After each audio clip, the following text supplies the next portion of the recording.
Thank you, Professor. Quick question. On slide 2, you have a discussion of the Illinois job loss. How does this compare to our neighboring states in the Midwest? In terms of the job losses? Mm-hmm. Yeah, our job losses are larger in absolute terms than any other state. In percentage terms, the losses in Michigan are larger. But in terms of absolute numbers of job losses, excuse me, our we're losses bigger than everybody around us, right? I'm sorry? We're bigger than everybody around Exactly. us, right? Yeah, we're the economic engine of the Midwest. How do the percentages compare, like between Illinois and Indiana, Wisconsin, Missouri, Kentucky? We've lost about somewhere around 5 to 7% of our jobs. Indiana is a little lower. Michigan is a little higher. Now, that doesn't sound large, but the problem is when you have 5.5 million jobs, that's still a huge percentage. I guess what I'm asking is it way out? I mean, it's comparable to the other losses of jobs in the states surrounding us. Yes, it is comparable, yes. Thank you. And then on slide 4 about the residents are leaving the state, do we have an indication of where people are going? Yes, we absolutely do know that. About 25% of them are clearly retirees. They're going to places like Pima County, Arizona, where Tucson is located, or they're going to Dade County, the Naples area in Florida, and so forth.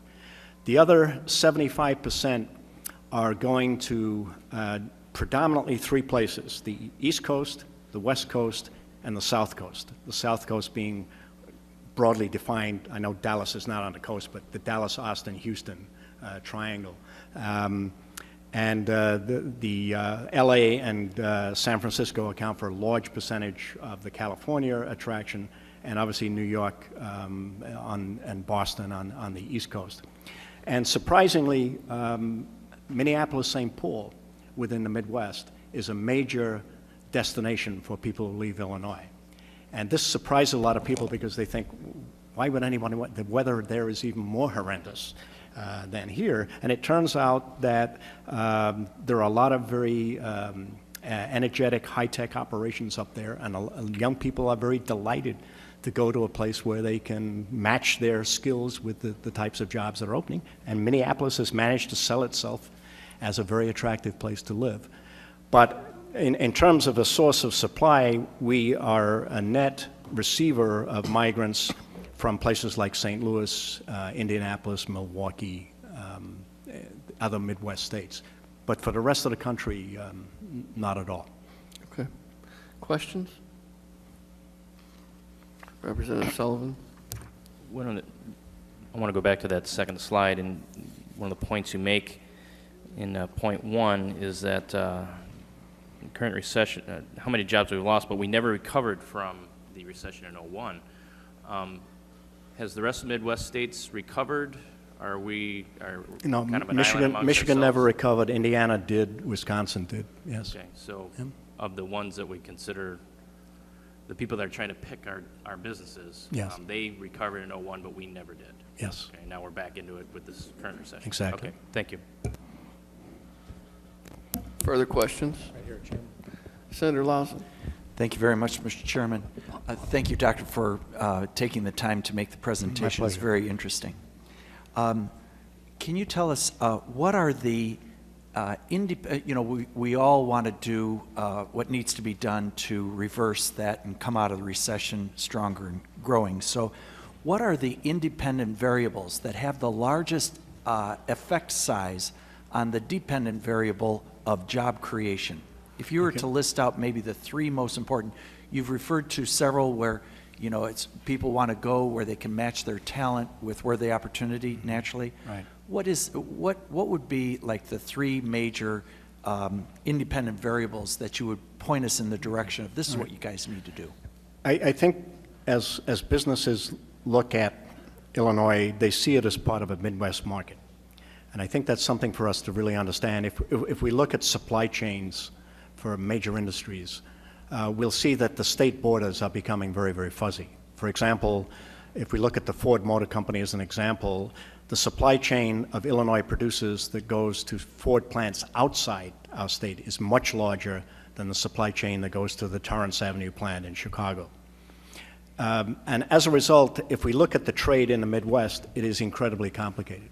And I think that Illinois, by the business community outside the Midwest, is seen as the centroid of this market, this Midwest market. And one of the attractions it has is enormously important transportation connectivity. Rail hub here, we have a major air hub. The international connectivity is just phenomenal. And I don't think we've really exploited this to the degree that we could.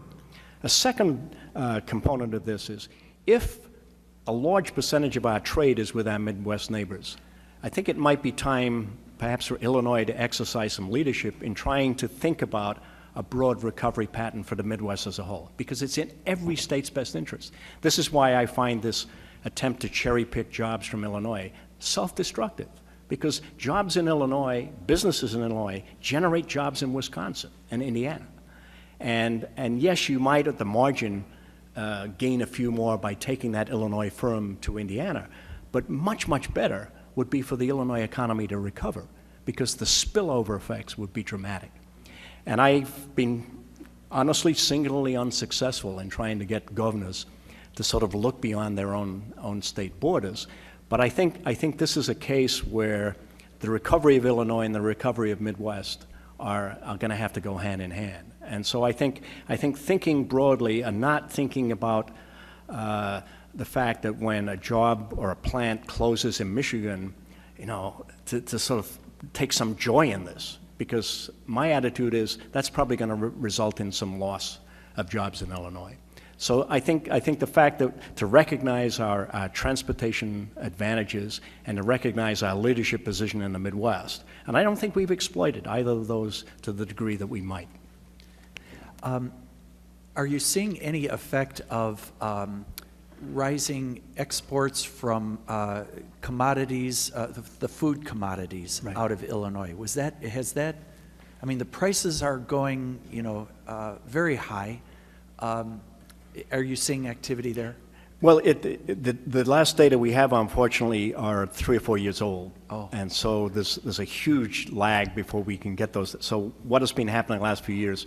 But it's interesting, our portfolio of exports is very diverse. And, very heavily concentrated in machinery, particularly with Caterpillar and Deere, obviously, food products from ADM, and the processing food chains and so forth. These have been relatively stable as a percentage of the totals over the 10 years prior to 2008 for which we have data. So there has not been an enormous growth spurt in one at the cost of another.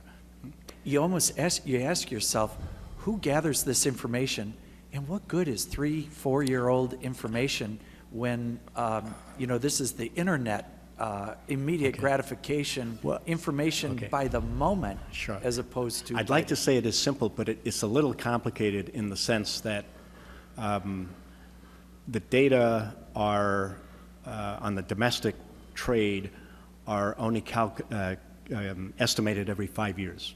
All right, and we're very worried that they won't have another census for that in 2012. That's under threat right now. I think that would be a huge mistake.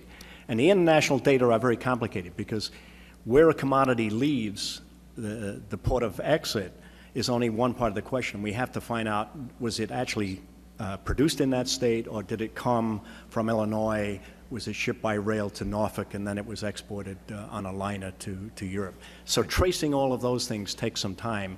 And bear in mind that we've had a significant erosion of jobs in places like the census, permanent jobs, not the temporary jobs for the decennial census. So a lot of those skills have gone, and it's taking longer now to process the stuff. Yes. And I think this is a mistake because it's critical for us to understand how our economy is doing in real time, not, as you point out, 5 years after the fact. Last question from me. On slide 20, it shows that home sales are substantially above, in 2010, substantially above 2009, and then take the decrease and then remain below. Is that because of the federal incentives? Yes, exactly. Yeah, they fell off a precipice in May and June, and that was because even though the federal program ended in April, there were still the delays normal before the final closing and when the amount was recorded. The Government Accountability Office estimated about 80,000 homes were due to the program because that's how many people applied for it. But what we estimated is that many of those homes would have been sold anyway, and only about 25,000 could be attributed to this program. So Yes. about a quarter of the When you eyeball the chart that you provided, Right. the area between the two lines Right. on the one Sure. side almost equal to, but I guess it's Yeah. 25,000 homes different Yeah. on the right side. Right. Amazing how tax policy is important. Right. You know, and Very important. incentives It do does. matter. So, Yeah, thank but the you. problem is, in this case, the incentives only, I think it would be fair to say, only changed the timing of the transaction, but did not stimulate. In other words, a lot of people bought earlier rather than said, I'm going into the market, and I had no intention of doing that, but now I'm going into it. Yeah. Professor, thank you. I've had the privilege of chatting with you previously on this. Let me, if I can, understand something.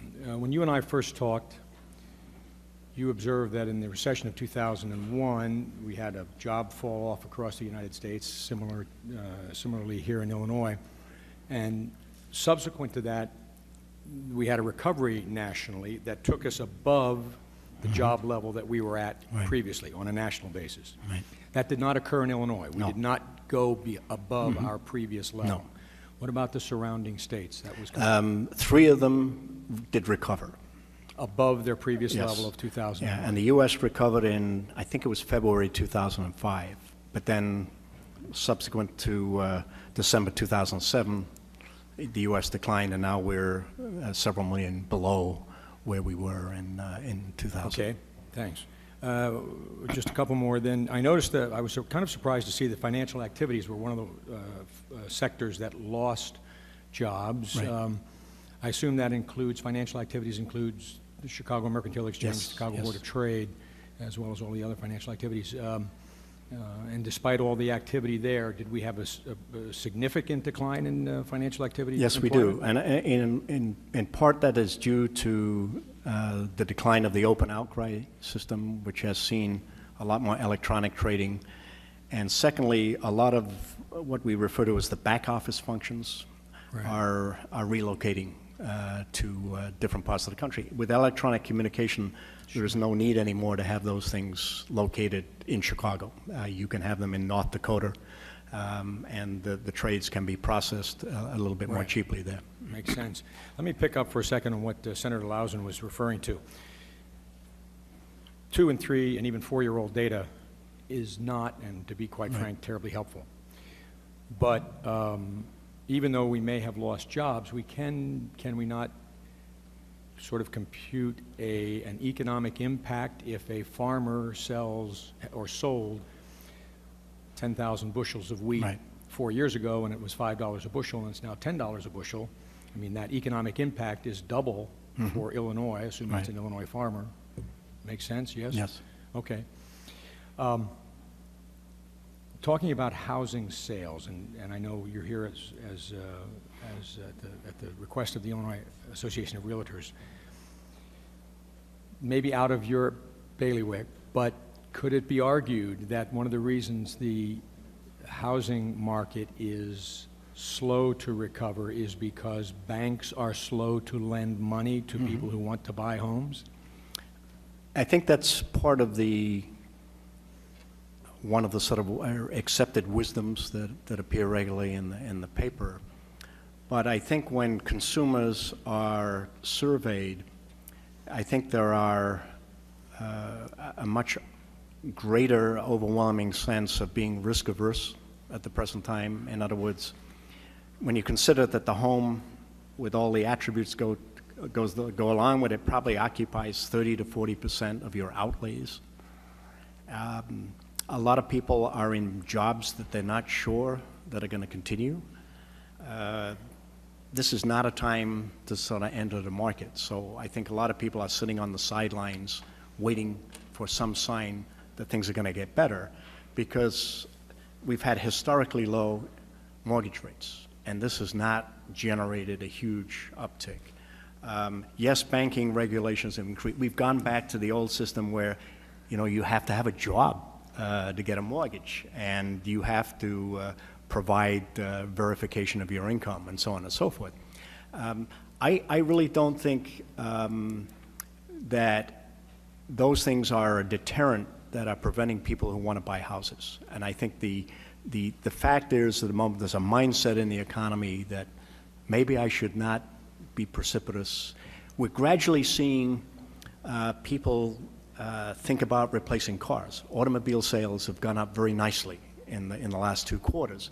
And I think that's an indication perhaps some of the ice is breaking and people are thinking perhaps, well, things might get better and I'll do this. So a car represents a relatively modest, although increasingly large investment of one's income, but it is not quite as commandeering as a house, which has a multiplicity of subsidiary transactions associated with it. So I think in this case, I think it's very easy perhaps to point the finger that banks have become too restrictive in their practices. I think other things being equal, people would put up with that if they had some confidence that the economy was likely to recover and they'd go through with it and buy a home. Well, just a comment and then a final question.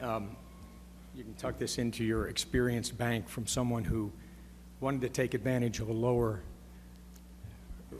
interest rate to refinance my home, and the bank that I dealt with and have dealt with for the past 15 years wanted to put me through probably something worse than a TSA strip search in order to get me my money. I chose to forego that economic activity that would have benefited a lot of people because of that. Yes. Last question. Dick Cheney once said, and a quote that I do not agree with, once said, it was reported, said to the President of the United States that deficits don't matter, meaning that people don't focus on deficits and the debt. It's kind of out there and it's not real. Which brings me to your last point in your summary about having a website that shows that that we're paying down our state debt. Do you really believe that people focus on that? I mean, yes, we know that the debt is big. Yes, we know that it's out there. Yes, we know we have to do something about it. But does Mr. and Mrs. Joe Citizen walking down the street, do they worry about whether or not the state of Illinois, or the United States government for that matter, is really paying down their debt? The answer is no. But when you raise taxes on the premise that the major contribution to this is going to pay down the debt, then you've linked those two things in a way that we haven't at the national level. And as a result, I think my answer would be that the average voter in Illinois is very, very concerned that those additional revenues are going to pay down debt and not to fund some expansion of state activity. Well, tuck this into your evidentiary data bank as well, as someone who stood in front of voters and to a person. The people that I've stood in front of have said, I will gladly pay some additional taxes if you can show me that you're not spending as much. They didn't say anything to me about debt. Yeah. They talked to me about spending. Right. So just maybe a coin of praise. Thank you. Leader Curry. Well, Representative Harris, let me just point out that according to the Center on Tax and Budget Accountability, even with the tax increase, we're going to be spending less because there isn't enough revenue to do what we've been doing of late. I appreciate very much, Professor Hewings, the material you have brought before us. The governor has lately said, I don't know that his numbers are accurate, and I think yours might be a little older, although I'm not certain. He said that starting sometime, I don't know if it was last February or March, in 2010, since then, Illinois, in fact, has been a leader among Middle Western states in terms of bringing in new jobs. Now, I don't know how that works with out-migration of jobs, but he has been perfectly happy to say quite publicly that we're, in fact, doing better than our neighbors from some time Yes. about a year ago. So I hope that's accurate. I don't It know is if you accurate, can yes. confirm or deny. Yes. Pardon me? It is accurate. It is accurate. Well, that's somewhat encouraging. I wanted to go to something else that plays into what you're suggesting about how we need to think long-term about jobs and our economy, and that is that it was sometime in the late 1990s when the manufacturers and other business groups came to the state legislature and they said, if you stop taxing, I think first of all we taxed on the basis of property, payroll, and sales. And they essentially said, if you stop taxing on property and payroll and just tax us on sales, Illinois will become a manufacturing leader in this country, just as Iowa, which had always had that formula in place, they believed apparently was, although that certainly is not accurate. Anyhow, we did adopt their formula, the formula that says it's all about sales, it isn't about payroll, it isn't about property, it isn't about warehouses, it isn't about inventory, and it doesn't seem to have helped in the direction that they suggested.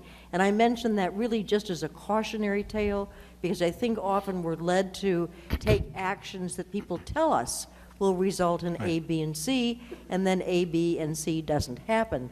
But I would make this point. So Governor Chris Christie comes here from New Jersey, and he says to Illinois businesses, come to New Jersey, where the taxes are humongously higher, but more important, if you're a business doing business in the state of Illinois, you're going to pay the Illinois tax based on your sales in Illinois, and unless this business that he is encountering plans to redo its business model entirely and decide only to sell to Arkansas, they're not going to do better in New Jersey, even assuming that the tax rate there were lower than our new corporate income tax rate is. So I guess I would kind of hope that maybe there's a little more clarity about this business of governors swooping in and saying, gee, come my way.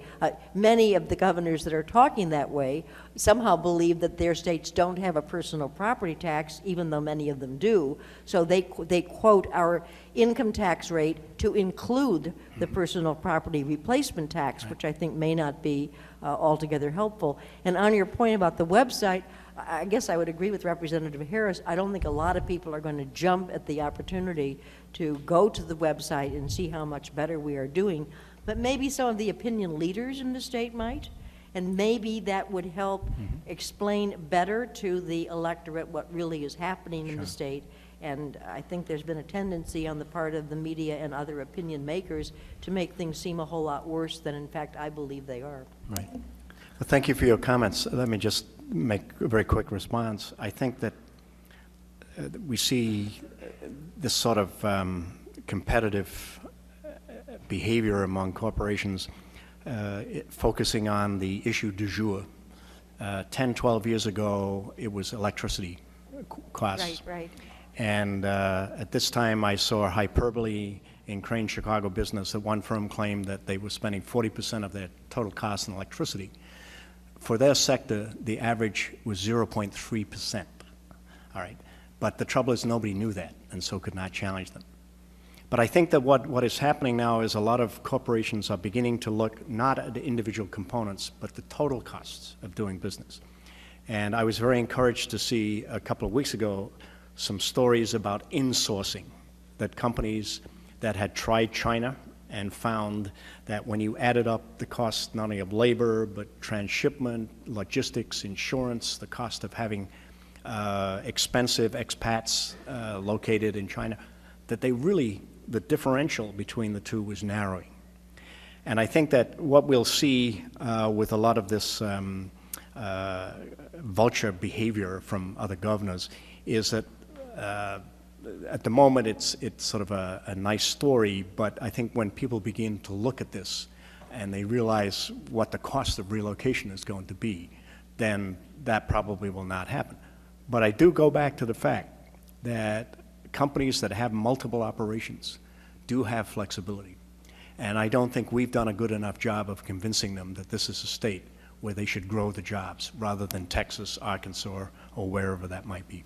Thank you for your comments. I agree with your conclusion. I think we need to do a better job of marketing. But just on the point about the vulture-like behavior, the theft that seems to be going on from one state to another, I find it troubling that states are happy to spend a lot of money to bring a company to town. And I find it troubling in part because in terms of the overall health of the United States economy, that's no help at all. Right. So, I mean, I appreciate why we in Illinois want to do better, but when we do better by robbing from some other place or setting the bar a whole lot higher in terms of Right. how much we're willing to pay per job, I don't know how useful that is in terms of the country's place in a global economy. Sure. I agree. I was in here a couple of years ago whenever International Harvester moved to Illinois from Indiana, and someone in the committee jokingly submitted a witness slip from Mitch Daniels as an opponent. It didn't get nearly as much coverage as this Chris Christie trip. Yes, I'm sure. Nonetheless, it happened. Senator Garrett. Thank you. So I have a question. So it seems to me that there are a limited number of jobs in a certain number of companies. And many of those companies are American companies are exporting those jobs. And you brought it up to India and China. You know, we're hearing about that every day. In fact, I just actually made hotel reservations, and I was talking to somebody in China for a hotel in Boston. So have you looked at that and tried to quantify how that trend is working, or how many employees or jobs of American companies are they sending overseas? Personally, no, I have not. Other colleagues have been monitoring it. And I think that there is a sort of a general sense that, one, it's been exaggerated and the number of jobs lost has been overinflated. I think we lost more jobs to Mexico in the creation of NAFTA. But I think when we talk about job losses, it's more the fact that when growth is occurring, it's not occurring here. So the job erosion is not the major source of the story. It's the fact that the new jobs are not being grown And here. that goes into the second part of my question. So has anybody surveyed some of our longstanding businesses in the Midwest to find out exactly what they're looking for? Is Yeah. taxes one of their biggest issues? Is it an Yeah. educated workforce? Is it housing Sure. costs? What is it that they're looking for that makes not just Illinois competitive, but I would go along with you, the region, the Midwest region competitive? What Yeah. can we do? The answer is about 7 or 8 years ago, I proposed conducting such a survey with businesses, and unfortunately was not able to get any support for this. And the claim was that these data are out there and we just couldn't find them. The problem is we cannot find them because they do not exist. And I think that if I were in a position, I think that this is the sort of information we need to have so that we target our investments in a strategic fashion to make sure that we're not investing in things which are not important, but really are going to make a difference in terms of that job creation over the next 4 or 5 years. And I think that the interesting comment that comes up again and again is that the quality of the labor force has become an important issue. A number of years ago did some work with the manufacturing folks, and at that time, one of their biggest complaints was that they couldn't find skilled workers, and that they were closing operations, or they were not expanding as rapidly because they couldn't find tool and die makers and so on. We weren't training them. Our community colleges had gone over to liberal arts programs and so forth. As a result, the Austin Manufacturing High School has been enormously successful, and most folks in manufacturing say, we need 2 or 3 like that. All right, so that's what I mean about connecting the dots, that we need to sort of see where we should be putting some strategic investments and not just assuming that this is what business want, or this is, by doing this, magically growth will occur. And I think we can be very strategic and have a profound impact by doing things like that. And I want to agree with you. I think that much is to be said about cherry picking from Illinois because our corporate tax increase went up. Certainly that is something to discuss, but nobody's talking about an educated workforce or how can we match the skills that the local businesses are looking for. Right. And I think that is a big problem. It'd be Right. great to work with experts Sure. such as yourself to get that information. I think it would be Right. very helpful for the state. I think we got about 5 minutes. Senator Duffy had a question. Thank you very much, Professor. But This you is a don't have great- 5 minutes. I didn't mean to be misleading there.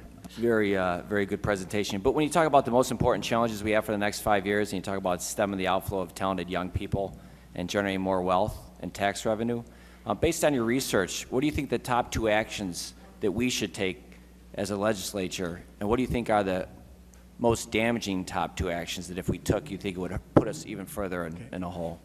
Well, I think the most damaging action is not to embrace this as an important issue. In other words, just this, I think there's been I've been in this state for decades, and the sort of prevailing sentiment when we go in a recession is we're a large, sophisticated state, and we'll muddle through. I'm sorry, you said to not embrace what?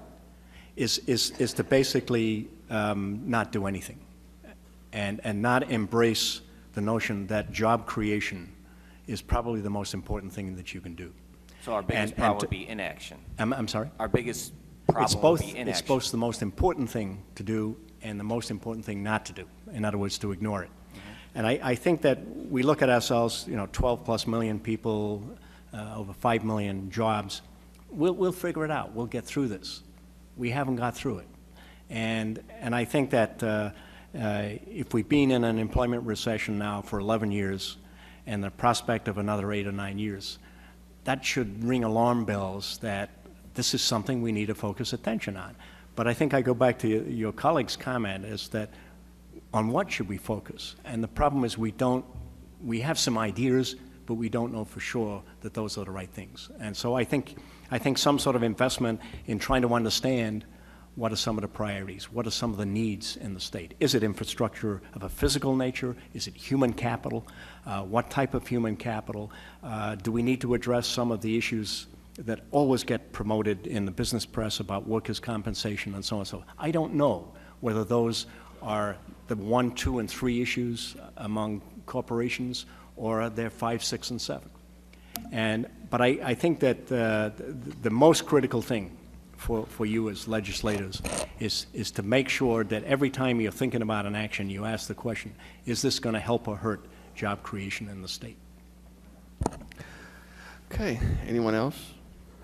Well, thank you very much, Doctor, for being here today. Thank we you very very much much. appreciate your testimony. I'd also like to thank the Realtors once again for their contribution to this discussion. And we really can't adjourn because we really didn't convene.